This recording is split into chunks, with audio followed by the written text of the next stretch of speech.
Magandang araw po sa iyo, Kuya Eric, at sa lahat ng masugid na tagapakinig sa iyong channel. Itago mo na lang ako sa pangalang Robert. 56 na taong gulang at kasalukuyang nakatira sa probinsya ng Baler, Aurora. Ang kwentong aking ibabahagi ay hango sa tunay kong karanasan noong ako ay 13 taong gulang pa lamang. Ipinanganak ako sa isang mahirap na pamilya. Tanging pagtitinda ng mga banig na gawa ni Mamay ang hanap buhay ni Papay. Pangalawa ako sa aming 5 magkakapatid. Kaya madalas kami ng panganay kong kapatid na si Manoy Ronel ang kasakasama ni Ama sa pagtitinda ng banig sa iba't ibang baryo sa aming bayan. Dahil kapos na kapos ang aming pamilya sa salapi, ay hindi ako nabigyan ng pagkakataon na makapag-aral ng high school. Kaya naman 1 buwan pagka-graduate ko sa elementarya, ay sumama na ako kay Papay para sa 1 buwang pagtitinda ng banig sa malayong syudad. 3 beses sa loob ng 1 taon kung dumayo si Papay sa malayong syudad. Tuwing sasapit ang Nobyembre bago magpasko, ay lumuluwas sa syudad si Papay. Pasan-pasan ang 100 banig na ginawa ni Mamay. May isa pang bagay na palaging daladala si Papay kapag umaalis ng bahay. Isang bagay na kasing haba ng sinturon at itim ang kulay nito.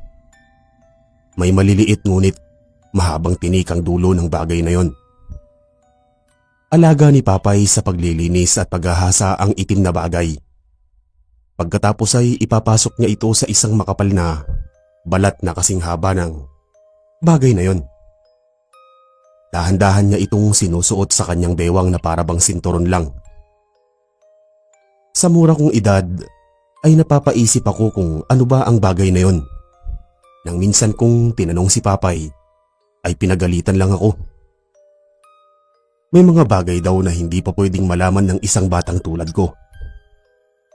Sinisikap ni Papay na maibenta lahat ng banig na tinda niya tuwing aalis siya sa buwan ng Nobyembre. Para pagsapit ng Pasko ay may masarap na pagkain kaming pagsasaluhan. Sa pagsapit naman ng Abril ay umaalis din si Papay para magtinda ng banig na ilalaan naman sa pasukan pagsapit ng Hunyo, upang may pambili kami ng mga kapatid ko ng ilang pirasong gamit sa eskwelahan at tsinelas. At ang ikatlong pag-alis ni Papay para dumayo sa syudad, tuwing buwan naman ng Agosto para pagsapit ng Setyembre, ay may ipanghahanda siya sa kanyang birthday. Sa 3 buwan lang na yun kami nakakahawak ng malaking pera. Binibigyan kaming magkakapatid ng tig-100 piso ni Papay tuwing darating siya. Sabi ni Papay sa amin bilhin daw namin lahat ng gusto naming kainin. Kaya naman tumatak na sa isip naming magkakapatid ang 3 buwan na yun sa loob ng 1 taon. Buwan ng Abril, nang kauna-unahang beses na sumama ako kay Papay sa malayong syudad. Tuwang-tuwa ako noon kasi naisip ko sa wakas, makakalabas din ako sa bayan namin. May tig-1 basket kaming dala ni Papay na naglalaman ng aming mga pang-1 buwan damit na susuotin at 1 lumang termos para pwede kaming makapagkape kahit anumang oras na gustuhin namin. Nag-iyakan ng mga kapatid kong maliliit nang umalis kami ni Papay. Makailang ulit ibinilin ni Ama kay Manoy Ronel na bantayan ang aming maliliit na kapatid at tulungan si Mamay sa mga gawaing bahay. May kabigatan ng banig na pasan-pasan ko. 30 piraso ang akin, habang 75 naman ang kay Papay. Kinailangan namin madagdag ng 5 pirasong banig para may pagkain kami ni Papay. Sakay ng bus papunta sa Pantalan, kung saan kami sasakay ng barko ni Papay. Masayang-masaya kong pinagmamasdan ng magagandang tanawin sa labas ng bintana ng bus. Nalingunan ko si Papay na tulog sa upuan. Nakaramdam ako ng awa sa aking Papay ng mga sandaling yon. Habang pinagmamasdan ko siyang natutulog, batid ko na hirap na rin siya sa buhay. Tulad ni Mamay, kahit may sakit na ay pinipilit pa rin nilang magtrabaho para may ipambili lang kami ng pagkain sa araw-araw. Naiiyak akong hinaplos ang impis na pisngi ni Papay. Dahil nasa pinakahulihang upuan kami ay wala naman masyadong nakakapansin sa amin. Dahan-dahan kong hinalikan ng noo ni Papay. Ipinangako ko sa aking sarili na balang araw ay iaahon ko ang pamilya namin sa kahirapan. Mag-aalas 7 ng umaga nang makarating kami sa Pantalan. Marami ng tao ang naguunahan na makasakay sa barko. Tinulungan ko muna si Papay na ipatong ang dala niyang banig sa kanyang ulo. Saka ko naman binuhat ang dala kong banig at basket. Nagmamadali na akong sumunod kay Papay. Kampante na kaming nakaupo magkatabi ni Papay sa barko. Pinagtimpla niya ako ng kape. Dahil alas 10 pa daw aalis ng barko. Pinagsaluhan namin ni Papay ang isang supot ng tinapay na baon namin. Hindi kami pwede kumain ng kanin sa umaga dahil nakabudget na ang perang dala namin. Kasalukuyan akong humihigop ng kape nang biglang may lumapit sa amin. Isang matandang lalaki. At itinatanong kung magkano daw halaga ng isang banig. Matagal silang nag-usap ni Papay. Nakikinig lang ako sa usapan nila habang binubusog ko ang mga mata ko sa magandang tanawin sa dagat. Muntik ko nang maibuga ang iniinom kong kape nang marinig ko ang sinabi ng matandang lalaking kausap ni Papay. Handa daw siyang bilhin lahat ng dala naming banig, basta ihahatid daw namin sa bahay niya. Ang sabi pa ng matanda, may tindahan siya sa bayan nila. At ang mga tinitinda niya ay mga banig, kulambo at walis tambo. Humihingi din siya ng tawad sa kabuuang presyo ng lahat ng paninda namin. Namilog ang mga mata ko sa tuwa dahil naisip kong napakaswerte naman namin ni Papay. Kung bibilhin nga nito ang lahat ng tinda naming banig. Bukod sa hindi na namin kailangang abutin ng isang buwan sa kalsada, ay makakabalik agad kami sa amin at makakasama ang aming pamilya. Sinaid ko agad ang kape sa luma naming tasa at pasimpleng nakinig sa usapan nila. Tuwang-tuwa si Papay nang ibalita sa akin na hindi na raw kami aabot sa syudad. Pagkadaong daw ng barko sa Pantalan ng Pandan, ay sasakay daw kami ng tricycle papunta sa bahay ng matandang lalaki. Palihim kong pinagmasda ng matanda. Nakaupo ito ilang di pa lang ang layo sa amin. Tahimik itong kumakain habang nakatanaw sa gitna ng dagat. Ewan ko ba pero parang hindi maganda ang pakiramdam ko sa matandang lalaki. Una pa lang kakaiba na ang kilos nito. Parang naramdaman yata ng matanda na nakatingin ako sa kanya. Lumingon ito sa akin at kumaway. Kinabahan ako sa paraan ng pagngiti nito. Habang nasa kalagitnaan kami ng dagat, ay may isang buntis na babae ang nagmamadaling pumunta sa banyo. Sinundan ito ng tanaw ng matandang lalaki. Nakita kong umiikot ang paningin ng matanda sa paligid. Kaya mabilis kong iniwas ang mga mata ko na nagpanggap akong abala sa lumang comics na binabasa ko. Hindi nga ako nagkamali ng iniisip. Dahan-dahang tumayo ang matandang lalaki. Dumiretso ito sa direksyon papunta sa banyo ng barko. Bigla akong kinabahan para sa babaeng buntis, kaya nagpaalam ako kay Papay na iihi muna. Nakasarado ang banyo ng pambabae. Pero naririnig ko ang nagduduwalang babae. Bahagya namang nakabukas ang banyo ng panlalaki, kung saan ay alam kong pumasok ang matandang lalaki. Matyaga akong naghintay na makalabas ang matandang lalaki. Tumayo ako sa gilid ng pintuan ng banyo. Ilang sandali pa ang lumipas, hindi pa rin lumalabas ang matandang lalaki. At sa wakas ay nagbukas na ang pintuan ng banyo ng pambabae. Bigla ring bumukas ang pintuan ng banyo ng panlalaki. Gulat na gulat ang buntis nang makitang pawis na pawis ang matanda. At para bang inabangan siya nitong lumabas. Hindi pa ako napansin ng matanda dahil nakatalikod ito sa akin. Nakita ko ang panlalaki ng mga mata ng babae. Hindi ko alam kung ano ang dahilan.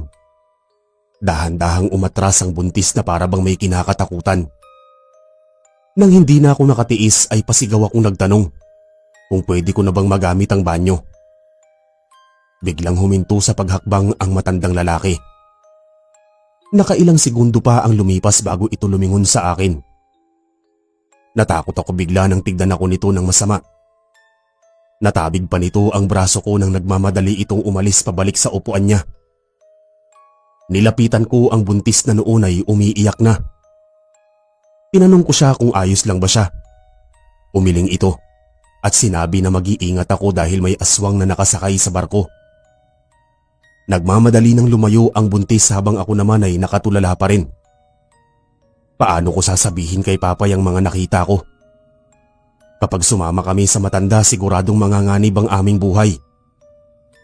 Buo na ang pasya ko na sasabihin ko ang lahat kay Papay, kaya nagmamadali na akong naglakad pabalik sa aming pwesto. Subalit ganun na lang ang pagkagulat ko nang makita kong masayang nagkikwentuhan ng matandang lalaki at si Papay. May malalaki ding tinapay sa harapan ni Papay. Alam kong binigay yun ng matanda at nang makita na ako ni Papay ay nakangiti niya akong kinawayan. Napalingon din sa akin ng matanda. Muli nakita ko ang nakakatakot niyang pagngisi. Nang makalapit ako kay Papay ay inabot niya agad sa akin ng isang pirasong tinapay. Alam ni Papay na mahilig ako sa tinapay ngunit sa pagkakataong yun ay tumanggi ako. Nagdahilan na lang ako na busog kahit ang totoo ay gustong-gusto ang tinapay na yon. Napakunot noo si Papay sa inasal ko sa harap ng matanda. Alam ko na hindi niya palalagpasin ang ginawa ko. Nang makaalis ang matandang lalaki ay kinausap agad ako ni Papay. Huwag ko na raw uulitin ang kabastusang ginawa ko, lalo pa at bibilhin nito ang lahat ng paninda namin. Sinubukan kong kumbinsihin si Papay na ilako na lang namin sa syudad ang mga banig. Subalit tuluyan na akong pinagalitan ni Papay. Hindi ko alam kung paano ko sasabihin sa kanya ang nakita ko tungkol sa matandang lalaki. Nasa malalim akong pag-iisip nang biglang nagsalita ang isa sa crew ng barko. Magsipaghanda na raw ang mga pasahero dahil malapit nang dumaong ang barko. Sa kahuli-hulihang pagkakataon ay kinumbinsi ko pa rin si Papay na wag na naming sumama sa matandang lalaki. Ngunit biglang lumapit na sa amin ang matanda. Hindi ako makatingin ng diretsyo sa matanda dahil nakabantay si Papay sa mga kilos ko. Nakipag-unahan ng matanda sa pagbaba sa barko. Pinagmamadali niya kami dahil bihira lang ang bumabiyahing tricycle papunta sa baryo nila. Magkasunod kami ni Papay na naglakad papunta sa direksyon na binabagtas ng matanda. Mabilis pa rin itong maglakad kahit may edad na. Mabibigat ang mga hakbang na patakbo kung sinusundan si Papay. Mula sa pantalan ay malayo-layo din ang nilakad namin. Pagkatapos ay lumiko kami sa isang kalsada at doon ay naghintay kami ng tricycle. Nakikita ko ang excitement sa mukha ni Papay nang lingunin ko siya. Kabaliktaran ng nararamdaman ko na puno ng kaba at takot. Naisip ko bahala na kapag may hindi magandang ginawa sa amin ng matanda, lalo na sa Papay ko. Lalaban ako kahit buhay ko pa ang maging kapalit. Isang tricycle ang pinara ng matandang lalaki. Nang tanungin ito ng driver kung saan bababa, napakunot noo ang driver sa naging sagot ng matandang lalaki. Hindi daw alam ng driver na may mga naninirahan pa pala sa unahan ng baryo na binanggit ng matanda. Nang sabihin ng matandang lalaki na dodoblihin ang ibabayad sa driver, pumayag na ang driver. Nakita ko si Papay na parang naguguluhan din at nag-iisip.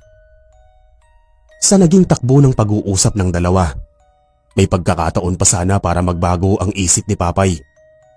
Ngunit hindi na ako kumibo pa. Alam ko kasi na hindi na magbabago pa ang pasya niya. May masukal pa sa daan sa probinsya namin, ang lugar na binabagtas ng tricycle. Nang makalagpas ang tricycle sa pinakadulong baryo na alam ng driver, ay itinuro na ng matanda ang makipot na daan sa gilid ng bangin. Hindi makapaniwala ang driver na may naninirahan pa sa liblib at masukal na lugar na yon. Kinabahan na ako ng husto Dahil kapag may hindi magandang nangyari, hindi agad kami makakatakas dahil bangin ang babagsakan namin. Hindi na nakatiis pa si Papay. Sinabihan niya ang driver ng tricycle na hintayin na rin kami para hindi siya lugi sa layo ng binyahe. Agad namang pumayag ang driver. Bakas na rin sa mukha nito ang kaba. Halos wala ng landas ng tao ang dinadaanan namin. Nagtanong ang driver kung tama ba ang binabagtas naming daan. Hindi na nagawang sumagot ng matanda dahil may nakita na kaming maraming kabahayan sa unahan. Namangha ang driver at nagsalita na may nakatago palang baryo sa lugar. Nang tanungin ng driver ang matandang lalaki kung ano ang pangalan ng lugar, sinabi nito na Barangay Mapuli ang pangalan ng tagong baryo. Wala sa mapa ng bayan nila ang Barangay Mapuli. Sa bayan na yun daw pinanganak at tumanda ang lalaki, ngunit ni minsan ay hindi pa niya narinig na may ganong pangalan ng baryo sa bayan nila. Nakahinga ng maluwag ang driver nang makita ang halos dikit-dikit na bahay sa paligid. Naglabasan ng mga tao sa kani-kanilang mga bahay. Para lang kaming bakasyonista na sinalubong ng mga kababaryo. Kung bibilangin ang mga bahay sa lugar ay maikukumpara ito sa isang barangay. Kapansin-pansin ang kakaibang kinikilos ng mga tao sa paligid. Hanggang sa pumara na ang matandang lalaki at huminto kami sa isang lumang bahay na maihahalin tulad sa mga bahay noong unang panahon. Isang matandang babae ang sumalubong sa amin. Tinitigan kami nito na parabang kinikilatis ang pagkakakilanlan ng bawat isa sa amin. Samantalang palinga-linga naman ang driver ng tricycle sa loob ng bakuran ng bahay. Maging ako man ay napapaisip kung para saan ang maraming tambak ng kawayan na may tulis ang dulo na nakaimbak sa bakuran ng bahay ng mag-asawa. Nag-usap sandali ang mag-asawang matanda, habang kami naman ni Papay at lalaking tricycle driver ay kinakabahan. Pagkatapos mag-usap ng mag-asawa ay nilapitan agad ni Papay ang matandang lalaki para kuhain na ang bayad sa mga banig. Sandaling nag-isip ang matandang lalaki bago sinagot si Papay. Ayon sa matanda, kulang ang perang hawak ng kanyang asawa. Pinakain muna niya kami habang hinihintay ang pagdating ng kanyang anak para manghiram ng kulang na pera, pambayad kay Papay. Dahil maaga pa naman ay napapayag si Papay. Ngunit halata ko na ang pagdududa sa kanyang mga mata. Kilala ko si Papay. Mahaba ang kanyang pasensya pero ibang klase itong magalit. Ramdam ko na nagtitimpi lang ito at nakikiramdam na rin. Bumulong ang driver kay Papay. Dinig ko nang tanungin nito si Papay kung wala bang kakaibang napapansin si Papay sa mag-asawa. Bigla kasing nawala ang dalawang matanda. Nagpaalam lang na maghahanda ng pagkain para sa amin. Nagpaalam ako kay Papay na iihi lang. Pero gusto ko talagang mag-imbestiga sa plano ng mag-asawa sa amin. Sinabihan ako ni Papay na wag akong masyadong lumayo dahil hindi ko kabisado ang lugar. Dahan-dahan akong umikot sa likod bahay. Bukid pala ang likod ng bahay ng mag-asawa. May tarangkahan ito palabas ng kusina papunta sa masukal na bukid. Naririnig ko na may nagtatadtad sa kusina. Mukhang karne ang ihahanda nilang pagkain sa amin. Naghanap ako ng butas na pwede kong silipan. Kinakabahan ako na baka makita ng dalawang matanda ang pangbubuso ko. Sa wakas may maliit na butas akong nakita sa dingding ng kusina. Dahan-dahan kong inilapat ang kanan kong mata. Noong una ay wala akong makita. Tanging pulang tela lang ang nakikita ko. Ngunit bigla itong nawala. Sa huli ay nakita kong abala sa paghahalo ng sabaw sa isang malaking kawa ang matandang babae. Nakapulang bestida na siya. Naisip ko na ang bilis naman ng pagpapalit ng damit. Dahil nakabistidang dilaw siya nang una ko siyang makita habang kausap ang matandang lalaki na kasama namin ni Papay. Sa pwestong kinauupuan ko ay kitang-kita ang buong kusina, maging ang malaking kahoy na tadtaran ng karne. Malinis pa ang tadtaran ng biglang may naghagis ng isang malaking tipak ng karne sa tadtaran. Kung titignan mabuti ang karne ay normal na karne ng hayop lang. Kung hindi ako nagkakamali, pigi ito ng baboy. Napalunok ako ng laway. Nakikita ko kasi na may dugo pa ito. Paalis na sana ako para bumalik kay Papay nang biglang may naghagis ulit sa sangkalan ng isang paa. Inakala kong namamalikmata lang ako dahil mainit pa rin sa pwesto ko kaya kinusot-kusot ko ang aking mata at muling sumilip sa butas ng dingding. Nanlaki ang mga mata ko ng isang binti ng bata ang aking nakita. Sariwang dugo pa ang tumutulo sa pinakadulo ng binti. Sunod kong nakita ang isang mabalahibong kamay nang damputin nito ang binti ng bata para tadtarin. Nanlaki palalo ang mga mata ko nang makita ko ang mahahaba at matutulis nitong kuko. Pilit kong sinisilip kung sino ang nagmamay-ari ng kamay. Ngunit masyadong maliit ang butas na sinisilipan ko. Dahil sa matinding takot ay napatras ako. Dahilan naman para makahawak ako ng isang lata ng sardinas na walang laman. Dinig na dinig ko ang kalabugan sa loob ng kusina. Nagmamadali na akong tumayo at tumakbo pabalik kay Papay. Naabutan kong seryosong nag-uusap sina Papay at ang driver ng tricycle. Nagulat si Papay nang humahangos akong dumating. Sinalubong niya agad ako ng tanong kung bakit namumutla ako. Hindi ko na nagawang sumagot pa dahil nasa harapan na namin ng matandang lalaki na kausap ni Papay na bibili ng banig. Pinapapasok na niya kami sa loob ng bahay. Nagkatinginan sina Papay at ang driver. Nang bigla naman may tumawag sa tarangkahan. Nalingon namin ng ilang kalalakihan. Nakakakaba ang paraan ng kanilang pagtitinginan. Kinausap nito ang matandang kausap namin sa lingwahe na hindi ko maunawaan. Ilang sandali pa ay lumabas ang matandang lalaki. Binuksan nito ang tarangkahan at pinapasok ang kalalakihan. Seryoso silang nag-usap habang patingin-tingin sa amin. Nakaramdam na ako ng matinding takot, lalo pa at nakita ko ang nakakasuklam na bagay sa kusina. Inisip ko kung gaano kasakit ang ginawa ng mga ito sa bata na nagmamay-ari ng maliit na binti. Napalingon kami ni na Papay nang may dalawa pang lalaking dumating. Narinig ko ng tawaging papang ng isang lalaki ang matandang may-ari ng bahay. Marahil ay ito ang sinasabi ng matandang lalaki na anak niya. Nagmamadaling nilapitan ni Papay ang matandang lalaki.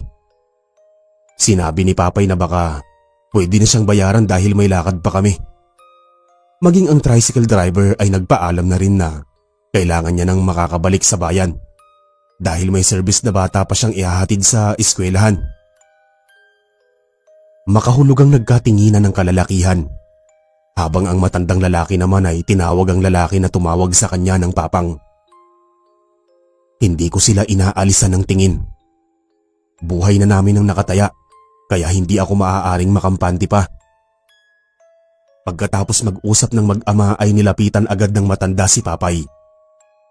Magwi-withdraw pa daw ang anak niya ng pera sa bayan kaya pinaghihintay na naman kami. Nakita ko ang pamumula ng mukha ni Papay.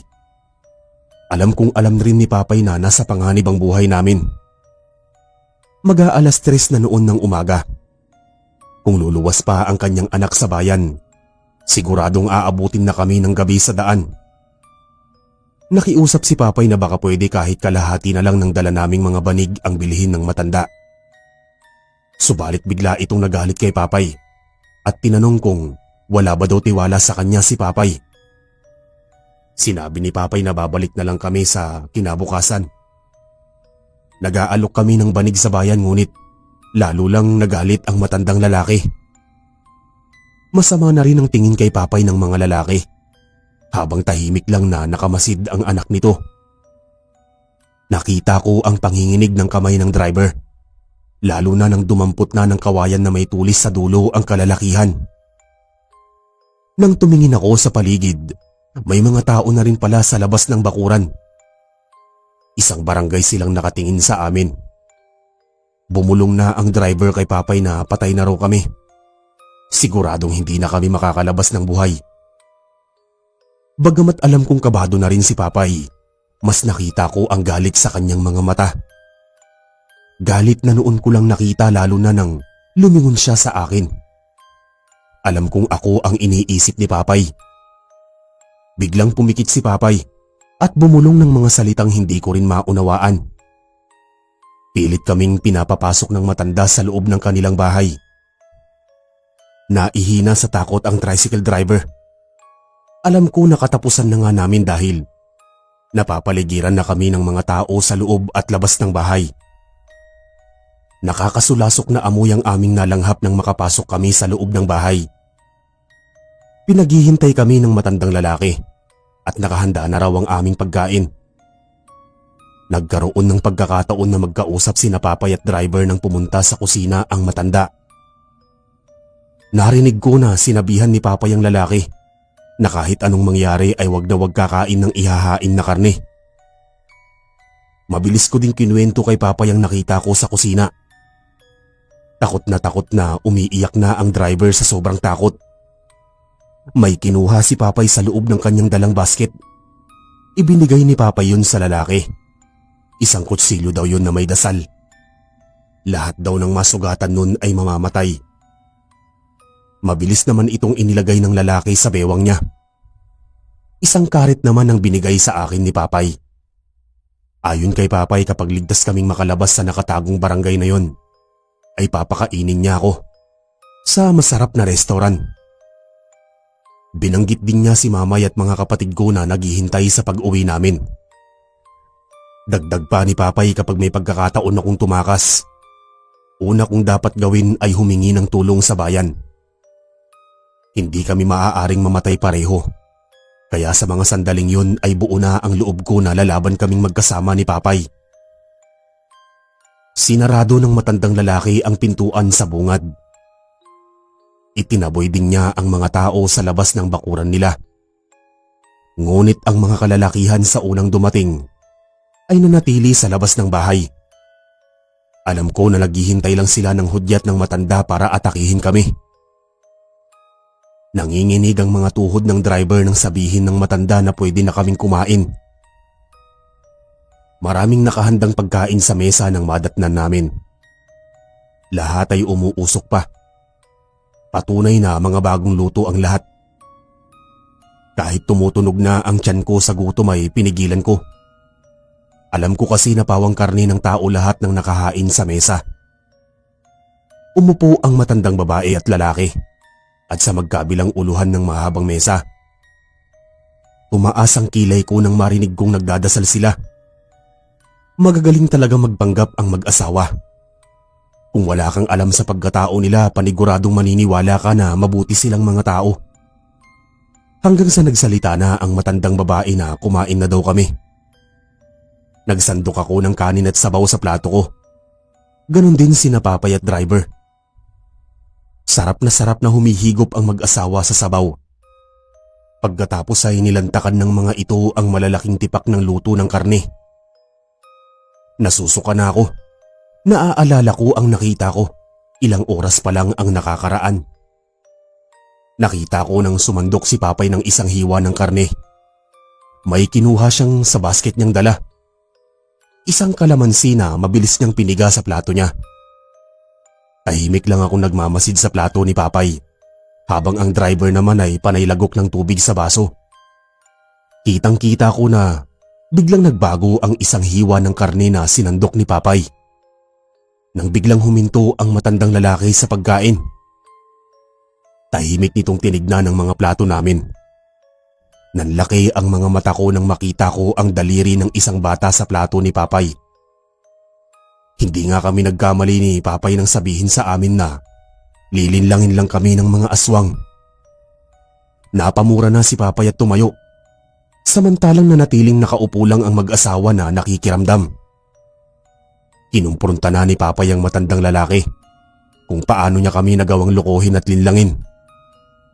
Sinabi din ni Papay na mahirap lang kami at may mga maliliit na bata ang mga naghihintay sa pag-uwi namin. Biglang nagpalit na ng anyo ang matandang lalaki. Humaba na ang mga kuko nito. Nagkaroon ng makapal na balahibo sa muka habang nanlilisik ang mga mata nitong nakatingin sa akin. Sumunod na nagbago ng anyo ay ang matandang babae. Inilabas nito ang mahaba niyang dila na parabang takam na takam sa akin. At nang sumigaw ito ay kitang-kita ko ang matutulis nitong ngipin. Inutusan ni Papay ang driver na isarado ang lahat ng pintuan at bintana. Ngunit hindi na ito makakilos sa sobrang takot. Kaya nilundag ito ni Papay at sinuntok sa muka. Parang nagising ang driver ng sigawan ito ni Papay. Kung gusto pa ba nitong makita ang pamilya? Nagkaroon ng lakas ng loob at tapang ang driver. Tumakbo ito papuntang pintuan ng kusina para isarado ang pintuan. Tumalon na rin ang matandang babae papunta sa driver. Si Papay naman ay hinugot na ang kanyang armas sa bewang nito. At ako naman ay handang-handa na ang matalim kong karit. Nagpambuno ang driver at aswang na babae. Pilit kinakalmot ng aswang ang driver ngunit mabilis na nakakaiwas ang driver sa bawat pagsunog nito. Galit na sumugod ang matandang aswang na lalaki kay Papay. Kakainin daw niya ako sa harapan ni Papay. Galit na nakipambuno si Papay sa aswang. Pinipilit siyang dakmain ng aswang. Tumutulo na rin ang malaggit nitong laway. At sa isang mabilis na pag-atake ni Papay, hinagupit niya ang katawan ng aswang. Kitang-kita ko nang bumaon ang mahahabang talim ng armas ni Papay sa dibdib ng aswang. Tumalsik pa ang dugo nito sa mukha ni Papay. Samantalang ang driver naman ay may kalmot na ng awang sa braso. Nanghihina na ang driver. Nakita kong sasalakayin siya ng matandang babaeng aswang. May tama na rin ng kutsilyo sa tagiliran at muka ang aswang. Mabilis akong sumuot sa ilalim ng mesa at patakbong ibinaon ko ang hawak kong karit sa liig ng aswang. Tumingin sa akin ang driver at ngumiti ng mapait. Tinulungan ko siyang makatayo ngunit bumulong siya na tumakas na ako at humingi ng tulong. Ayon sa kanya, kahit mapatay pa namin ang mag-asawang aswang, napakadami pang aswang sa labas ng bahay. At sa oras na malaman ng mga ito na patay na ang dalawang matanda, siguradong persahang bubuksan ng mga ito ang bahay. Nalingunan ko na patay na rin ang matandang lalaking aswang. Napasinghap ako nang makita na may tama din si Papay sa dibdib. Sumenyas siya sa akin na tumakas na. Umiiyak akong lumapit kay Papay at humalik sa kanyang noo. Bumulong din ako na babalikan ko siya. Pinilit ni Papay na makalapit sa pintuan ng kusina para maisarado niya itong mabuti pag alis ko. Sumilip muna ako sa kortina sa labas. Nakita ko na abala ang kalalakihan sa pagkikwentuhan. Paminsan-minsan ay tumitingin sa loob ng bahay. Samantalang ang anak ng aswang ay hindi pa nakakabalik simula nang umalis ito para mag-withdraw kuno ng pera sa bayan. Sinamantala ko ang pagkakataon. Maingat at pagapang akong lumabas sa kusina papunta sa tarangkahan sa likod bahay. Masukal ang daan. Hindi ko alam kung saan ito papunta. At nang tansyado ko na hindi na ako makikita ng kalalakihan, ay mabilis na akong kumaripas ng takbo palayo. Muntik na akong madapa ng madaanan ko ang tambak ng mga buto. May mga laman-laman pa ang mga ito na pinagpipiestahan ng mga langaw. Tuluyan na akong nasuka sa nakakasulasok na amoy. Tambakan pala ng mga buto at laman loob ang lugar. Hanggang sa may narinig akong mga boses mula sa di kalayuan. Lumihis ako ng landas. Siguradong makikita ako ng mga aswang kapag sa landas ng tao ako dumaan. Hindi ko naalintana ang matatalim na talahib na tumatama at humihiwa sa balat ko. Lakad takbo ang aking ginawa sa gitna ng bukid. Hanggang sa wakas ay narating ko na ang kalsada.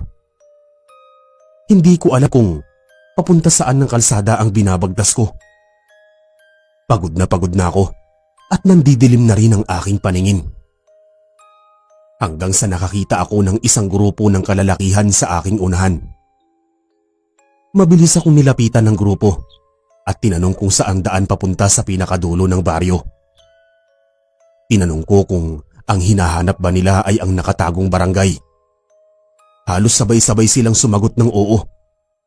Parang naghinala na sila kung sino ako, kaya tinanong nila ako kung sino ang aking ama.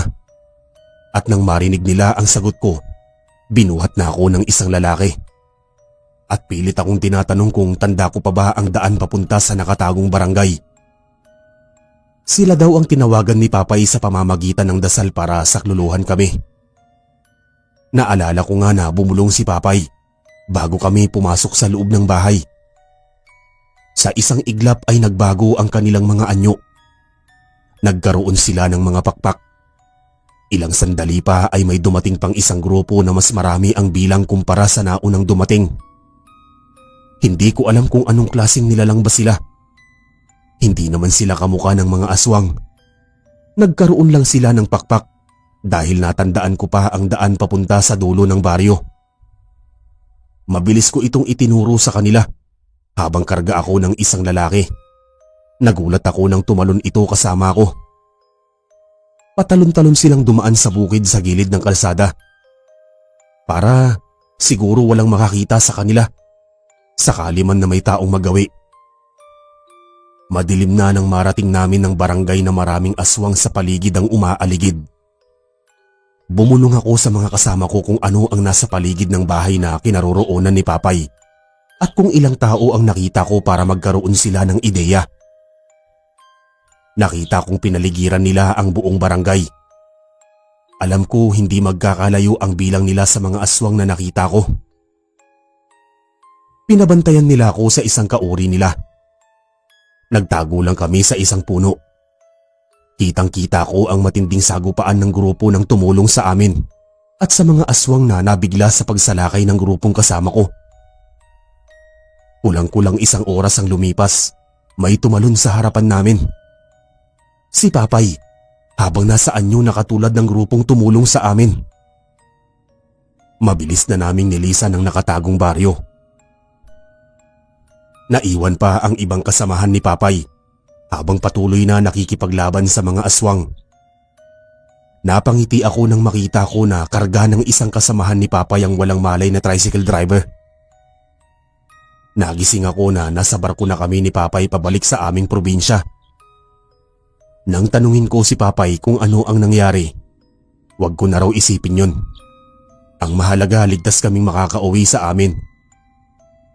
Tinanong ko din kung sino yung mga nilalang na tumulong sa amin. Mga tunay daw niyang kaibigan yon na nakilala niya habang naglalako siya ng banig sa bayang yon. Isang dekada na ang nakakaraan. Ayon sa kwento ni Papay, buhay daw ang tricycle driver at marami daw aswang na namatay ng gabi na yon. Nireport din daw nila sa mga pulis ang nakatagong baryo na yon. Ngunit abandonado na nang dumating ang mga pulis. Napabuntong hininga ko. Naisip ko na napakahirap pala ng pinagdadaanan ni Papay sa tuwing umaalis siya sa amin. Palaging nakataya ang buhay niya sa mga nakaambang panganib. Mabuti na lang may mga kaibigan si Papay na handang tumulong sa kanya sa oras na kailangan niya ng tulong. Kaya hindi ko na tinanong pa kung bakit sumapi na rin siya sa grupong yun. Alam ko na tulad nila ay nakahanda rin si Papay na tumulong sa sino mang membro nila ang nangangailangan ng tulong.